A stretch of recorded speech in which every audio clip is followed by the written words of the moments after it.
Let me ask you, was the mask in play when you first met him, or was that a concept that you guys both come up with?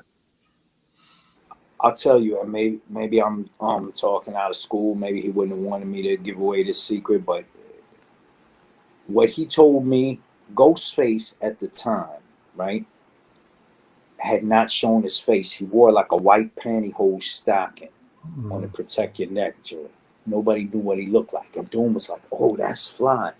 Now, in retrospect, I believe it's because of his experiences being a child star, right? He already had a recording career and knew what that was about when people recognize you and all the headaches that come with celebrity. So, like a graffiti writer, you want to be anonymous. You're famous, but nobody puts the face to the name, right? So he was like, yo, that's Fly. I want to do something like that where, I keep my shit covered. So the first show he did, Vars booked it at the New Eurekans. He just had a bandana and a fucking straw cowboy hat. He looked like straight, like Wild Wild West. Like he was coming to stick the place up. And the next one, it was a pantyhose mask. Pantyhose, yeah. I remember that one. He had on a Giants jersey and a pantyhose mask. And we were busy this whole time trying to find him something better. So the first thing that we made was a plastic one, and you can see it in the video. I think it's question mark. That was just, the cheap Chinese shits you wear as a kid on Halloween, and your face is sweating, and it got two little holes for straight plastic with a rubber band in back. So we found one. It had red and black stripes. Somebody told me it's Kane from the WWF. I didn't even know who that was. I thought it was Darth Maul. But I spray painted it silver, and I cut it with a gem star around the mouth, and I shaped it, and I drew with a black marker, and really made it what it is. And you can see that in his first video. But that we knew it wouldn't last. It was temporary, plastic.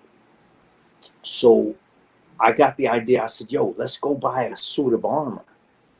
I'm sure in Manhattan, one of these antique stores, they got like a suit of armor, and I could take the faceplate, that night shit, and we could shape that.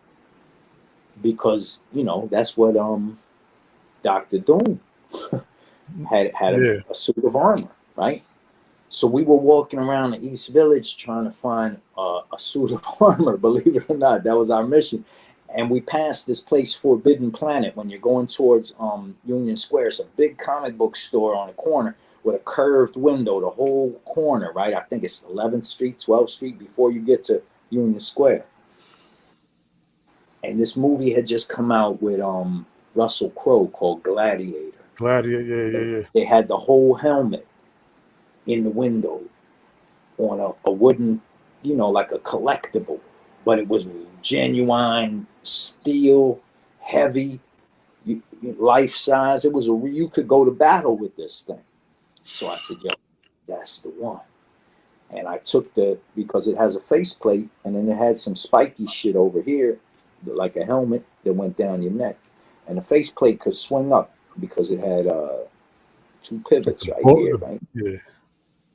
So I took that off. I took it to this cat who was a sculptor that worked in metal. So he had the oxyacetylene welding torches and all this shit, a German cat.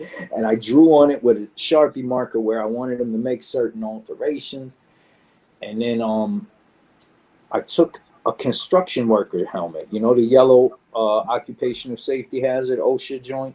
So inside it has something like this, like a fitted webbing.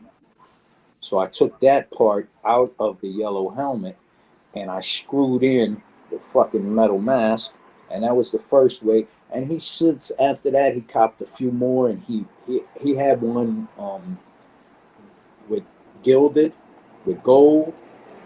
He had one that the first one got real rusted, and he even spit a rhyme about that. Everything Doom said, Yeah.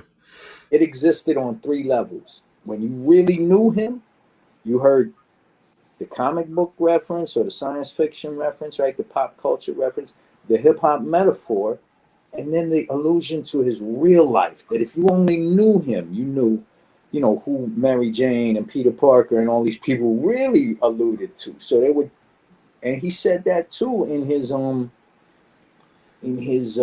three-headed monster persona, that it was parables of three in every other inference, right?